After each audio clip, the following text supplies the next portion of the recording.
Hi friends, good morning. তোমরা সবাই কেমন আছো? আমরা সব ভালো আছি। তো ভিডিওটা আজ এখান থেকে স্টার্ট করছি।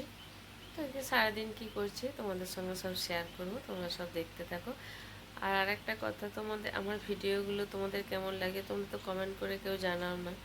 তো প্লিজ তোমরা কমেন্ট করে একটু জানিও যে আমার ভিডিওগুলো তোমাদের কেমন লাগে। একটা জিনিস শেয়ার করছি, দেখো আমাদের বাড়িতে তারের মধ্যে পাখিতে বাসা করেছে, করছিল 2 দিন ধরে। তো কত সুন্দর লাগছে দেখো, মানে জিনিসটা ওরা থাকবে বলে কি সুন্দর করেছে। প্লাস্টিকও দিয়েছে, তার মধ্যে কোনো কাঠি কি কাঠি দিয়েছে, দিয়ে দেখো বানিয়েছে নিজেদের বাসা। কি সুন্দর লাগছে দেখতে, দেখো। হাই ফ্রেন্ডস, আমি রান্না করছিলাম, তো আমার মেয়ে সে পায়ের অ্যাঙ্কেলগুলো ছিঁড়ে গেছে।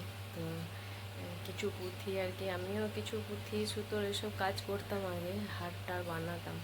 তো এখন আর সেগুলো বানাই না, কারণ একটু প্রবলেমও আছে শরীরে, একটু মানে কোমরের প্রবলেম হয়ে গেছে। তো সেই জন্য আর কি ডাক্তারে বারণ করেছে বসে থাকা অতক্ষণ, বা ওইভাবে একভাবে অতক্ষণ ধরে বসে থাকতে বারণ করেছে। তো সেই জন্য আমি আর ওই কাজগুলো করি না। তো চলো তোমাকে দেখায়, অ্যাঙ্কেলগুলো ছিঁড়ে গেছে, লুকিয়ে লুকিয়ে টিউশনের মাস্টার চলে গেলো পড়িয়ে। তো চলো লুকিয়ে লুকিয়ে ওই রুমটাতে কী করছে চলো তোমাদের সঙ্গে শেয়ার করি। দেখো টিউশনের মাস্টার চলে গেছে পড়িয়ে, দিয়ে এসব করতে বসেছে। বললাম যে পায়ের অ্যাঙ্কেলগুলো ছিঁড়ে গেছে, দিয়ে দেখো বানাচ্ছে বসে বসে। আমাকে বলেছিল, আমি বলেছি পারবো না, দিয়ে নিজেই করছে। দেখো আগে আমি এই কাজগুলো করতাম বসে, এখানে সব জিনিস আমার কেনা আছে, তো সেসব দিয়ে ও আর কি বানাচ্ছে।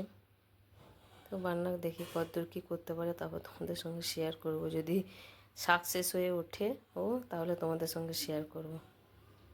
চলো দেখতে থাকো ফ্রেন্ডস। তোমাদেরকে তখন আমি দেখালাম যে ও আর কি অ্যাঙ্কেল ওই ঘরে বানাচ্ছিল, তো অ্যাঙ্কেলটা ছিঁড়ে গিয়েছিল। তো আমি বললাম যে বাজারে যাব, গিয়ে আবার তাহলে নিয়ে আসবো। ওর সেই সময়টাও আর কি হলো না, রুপোর ছিল, তো সেটা ওর সময় হলো না। ওই জন্য নিজেই আর কি, আমি যেহেতু আগে এসবের কাজ করতাম, সেহেতু বাড়িতেই ছিল মানে জিনিসপত্রগুলো, ও আরও সুযোগ পেয়ে গেল, ও আপনার সেসব দিয়ে আর কি বানিয়ে নিল। তো নিজের মনেই আর কি বানিয়েছে, কিছু দেখে বানায়নি। তো নিজের মনেই বানিয়ে নিয়েছে, কিছু জিনিস ছিল ওই সব জিনিসপত্র দিয়ে বানিয়ে নিয়েছে। তো তখন বাজছিল 12টা, সেটাও এখন শেষ করে উঠলো, এখন বাজে 2:30। তখন কিছুটা বানিয়েছিল, ভাত খেয়ে আবার কিছুটা বানালো। তো তোমরা কমেন্টে জানিও আর কি। বাচ্চা তো, বাচ্চা ঠিক বলবো না, বড়ই হয়েছে, ক্লাস 10-এ পড়ছে। তো বানিয়েছে সময়টাকে নষ্ট করে। তো তোমরা কমেন্টে জানিও কেমন হয়েছে, কেমন বানিয়েছে। তো আর ভিডিওটা বাড়াচ্ছি না, ভিডিওটা আজ এই পর্যন্তই। আবার দেখা হবে নেক্সট ব্লগে।